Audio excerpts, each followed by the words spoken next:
Hey guys, it's Jedi Lex and welcome back to my channel. In today's video, I'm going to be reacting to the fourth episode of Star Wars The Acolyte, and so far I have really enjoyed this series and the first three episodes that we have gotten, and I am looking forward to today's episode. However, I know last week's episode, episode 3, really caused quite the disturbance in the Force and really divided the fandom for a multitude of reasons, whether it's the fact that people didn't like the writing, pace, or plot of last week's episode. They don't like the new Coven of Witches. They don't like the new Coven of Witches because they refer to the Force as a thread, or because they think May and Osha's creation undermines Anakin's creation, or the fact that Disney is pushing an LGBTQ agenda.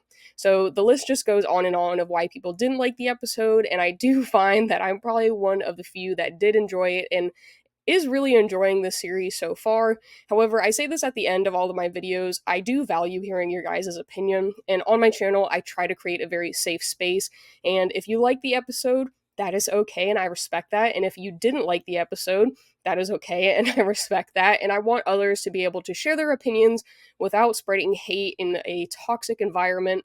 I just want to create a safe space where people feel that they can share their opinions and kind of be vulnerable, so I just want to put that out there before we jump into this week's episode. However, with that out there, I am excited to watch this episode, so let's jump right into it.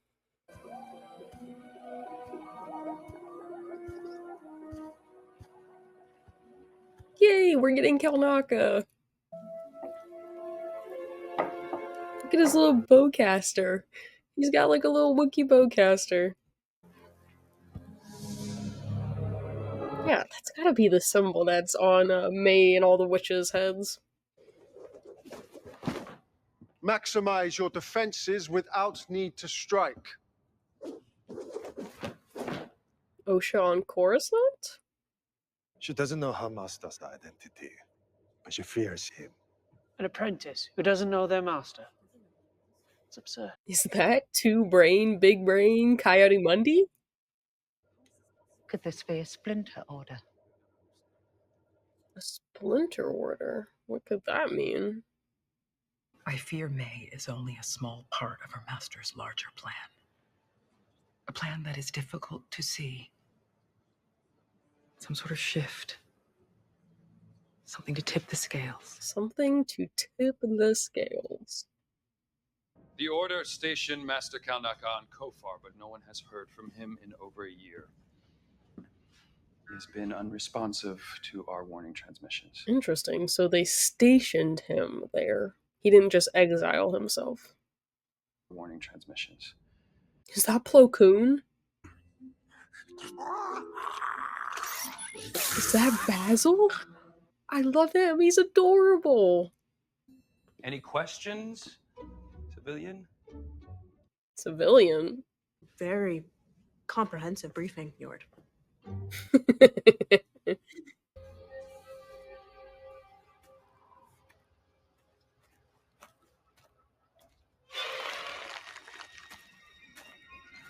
Mm-mm.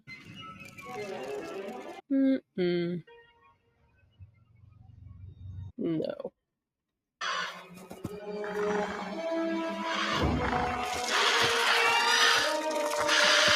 Ew. I have it. Ugh, gross. You're going to face your past. Both of us will.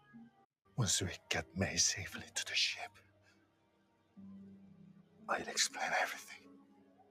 I promise. Why does that make me feel like they're not actually gonna make it to the ship?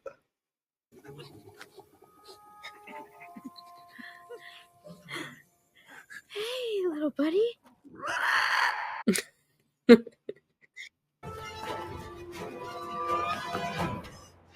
Master Kilnaka. Oh my god, is he dead? Oh. Oh. Oh. He's here.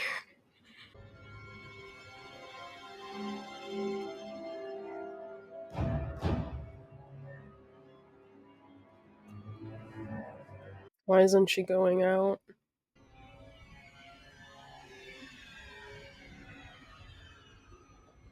Yo.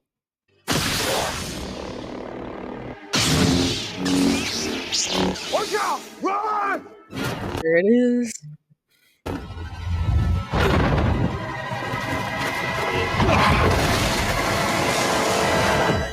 So there you guys have it. That was my reaction to episode 4 of Star Wars The Acolyte. And again, I felt like that was another banger of an episode that ranked very high in my book.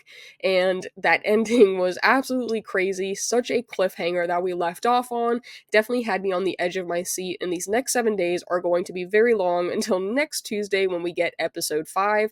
And even though this was a shorter episode, there was definitely a lot of things that were kind of covered or unpacked in this episode, which I liked.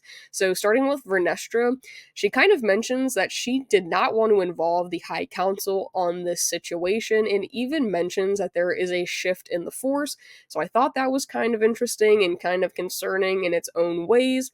Then there's like an off-the-cuff mention of the Splinter Order. I have no idea what that could mean. I think that that's a very interesting reference.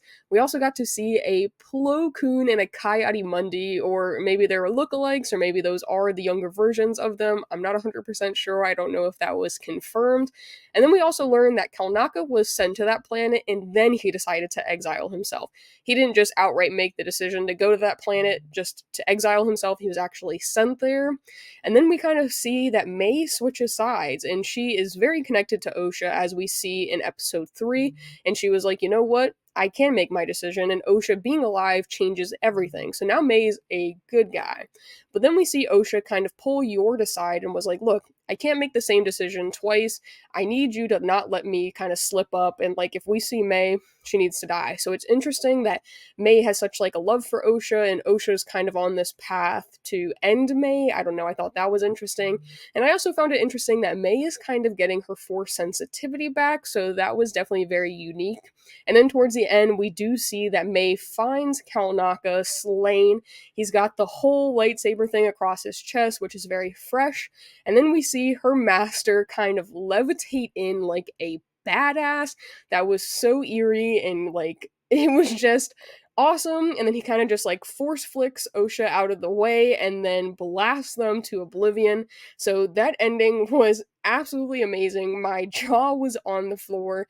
I really enjoyed this episode, but I do wonder what you guys thought about this episode. Did you enjoy it? Did you not enjoy it? Are you still even watching The Acolyte after episode 3? Let me know down in the comments. I am always interested in hearing from you guys, but I think that pretty much does it for today's video. So as always, guys, thank you for watching my videos. I'll see you next time. If you guys enjoyed this video, make sure to drop a like, as well as subscribe to my channel if you haven't already, or even click to watch one of my other videos, and may the Force be with you.